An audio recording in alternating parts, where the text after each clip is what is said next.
Hey guys, V. Rigoni, Max, high performance real estate entrepreneur. So today, let's be talking about mindset. And when we're talking about mindset, we're talking about thinking big. Most people in this country, they spend all their time thinking small, thinking in the box, thinking what other people want them to think. Like this video, subscribe to the channel, and leave a comment. I mean, it's like a disease that goes around this whole country. In the old days, people thought much bigger. More people were entrepreneurs. More people were farmers.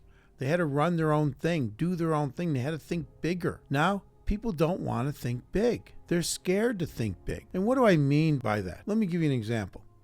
I remember in the last recession, we were looking at boats. I'm out there, we're looking at boats. I'm there with my son, Jonathan. He's the CEO of our company. And we're looking at these boats and we're like, yeah, I'd like a boat. You know, the price are right. And then he says to me, what about a marina? Why don't we just buy a marina instead of buying a boat? It wasn't long after that we ended up buying a marina. I get it. People might say, well, yeah, that sounds like bullshit. I'm always kind of concerned when I say to him. One day I said to him, we should be thinking about buying an airplane. That night I get emails and he's looking at private airports. That's thinking big. He's always thought big. I thought I was a big thinker because I wanted to own dozens of rental property. But I was thinking in the box, okay? I was thinking within my comfort zone. You have to get out of that comfort zone. You have to break through. You have to think big. I have this thing, it's called think big, start small, and grow fast. What do I mean by that? Well, let's get it down to some basic understanding and some nuts and bolts here. So you want to get in the real estate business. You've been thinking about it, right? You need to get out of that cubicle. You need to get out of that truck. You just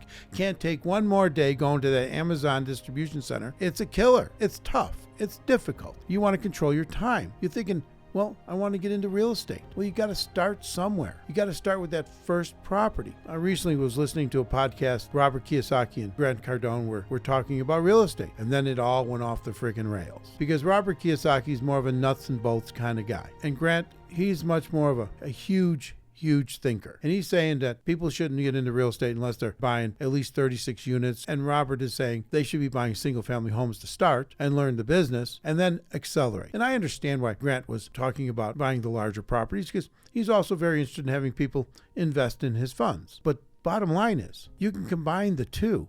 You can think big like a Grant Cardone. You can start smaller like how Robert Kiyosaki has said to do, right? Because he was talking about before you go buy a 36 unit building, you ought to buy a single family house or a duplex or a threeplex, and you ought to see what it's like to manage a property. When you're listening to somebody like myself, you're listening to some of these other people, it sounds like it's just all talk. But when the cameras are off and the mic is off, we got to go manage these damn properties. Robert's sitting there talking about the fact that he's had property managers that have stolen from him and about how tenants don't pay their rent. And he's right. You got to be able to understand how it all kind of works, right? There's first going out and finding the property. Then there's financing and getting the right financing on the property. Talking about a single family house here that you're going to turn into a rental. Then how much money do you spend fixing up the property? What kind of tenant are you looking for? What economic strata are they in? And what are they expecting from you as a landlord? And what are you expecting from them? What's their mental health? I have moved people into a house where the next day, I swear to God, I was dealing with somebody else. It was the same person, but the moment that lease was signed and their furniture was in the house, I was no longer welcome at my own door. Yeah, it was one of my units, but they're telling me they're going to call the police the next day. So you have to understand how to deal with tenants. And that's what Robert was trying to get across. And Grant was really just talking more on the basis of, hey, you want to get into this thing, you want to get into it big. That way you can hire a full-time property manager. And he's right on some level. And then if you don't want to do any of that kind of stuff, you can just invest in his fund. This is one of the situations where both people are right, but what is the right thing for you? And that's how we kind of look at this. What is the right thing for you? My feeling is that if you're going to get into anything, think big, start small, and grow fast. That's really the bottom line. What I mean by that is let's get out there. Let's start looking at that first rental property. Let's get the information. Let's get through the learning curve. Let's get some experience. You can get experience by working part-time with a property management company. Is that fun? Maybe not, but it'll give you some understanding of what it takes to manage a piece of property, what it takes to deal with tenants. Are all tenants bad? No, most of them are excellent. We have some of the best tenants. You can have 10 tenants and have 2 complete assholes, and your life is not happy at the moment. There's ways in which to deal with those people. Because remember, one of my firm tenets of life is, it's the amount of aggravation you're willing to put up with is directly proportional to how much money you're going to make. But you got to start somewhere. You got to start with that first tenant.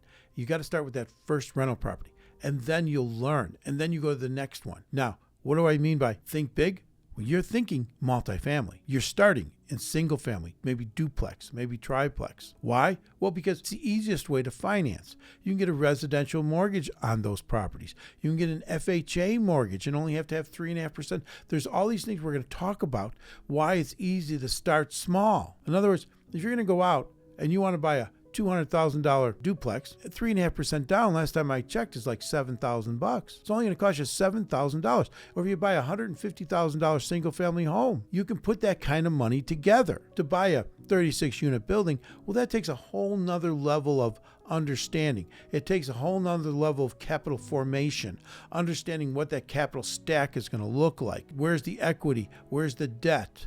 All that. What kind of debt are you going to put on it? You don't need any of that to go get your first rental property, to start small. There's many communities in this country in which you can buy a rental property for $150,000, for $100,000, and you can start there. But think big, start small, and then scale, grow fast. That might be you're going to put together 3 or 4 of these or 5 of these, but there'll come a time in single family property that it gets really difficult. Go listen to Rod Cleef, who lost $50 million, hundreds of single family homes. He lost the whole thing in the last recession, and he doesn't want to touch single family homes at that level anymore. Why?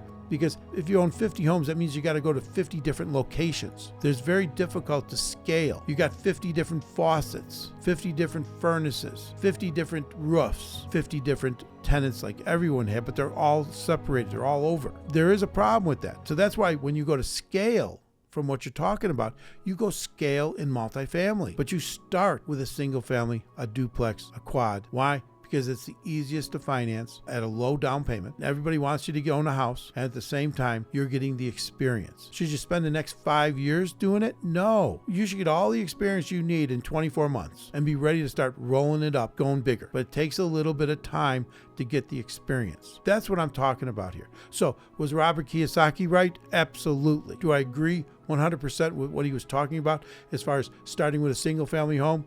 You bet. Do I agree with what Grant Cardone said? Absolutely. At a 36 unit building and bigger, you can start to have your own property manager basically on site. Really, you want to be more like around a 50 unit building. But at 36, you're really doing it. Okay, you're scaling. Is that where you start? No. Is that where you end up? No.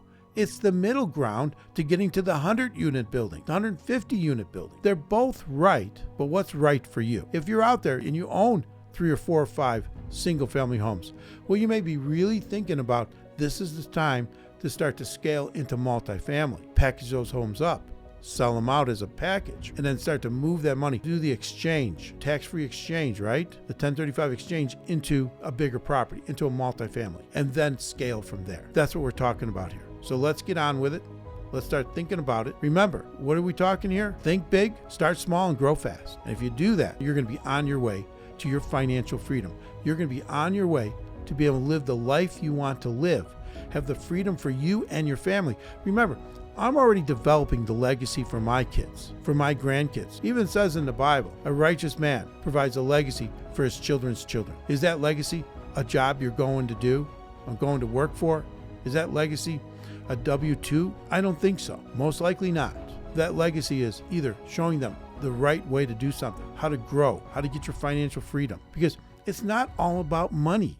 It's not what money can buy you. Yes, there's toys out there that we want to own. There's stuff that we want to buy for the fun of it. Money cannot give you happiness. What it gives you is financial security, and it gives you more fun. There's only so much fun you can have without injecting some money into it. Travel, restaurants, it all gets more in the fun category. It's all about just creating that legacy so that your family, they can enjoy the things that you're enjoying. Part of that legacy is just not giving them stuff. It's showing them, being the example for your kids, being the example for your children's children. And we're going to talk more about that as we go. Let's get out there, guys. Let's make it happen. And don't forget, smash the like button, subscribe to the channel, and leave some comments. Talk to you soon. Hey, it's up to you.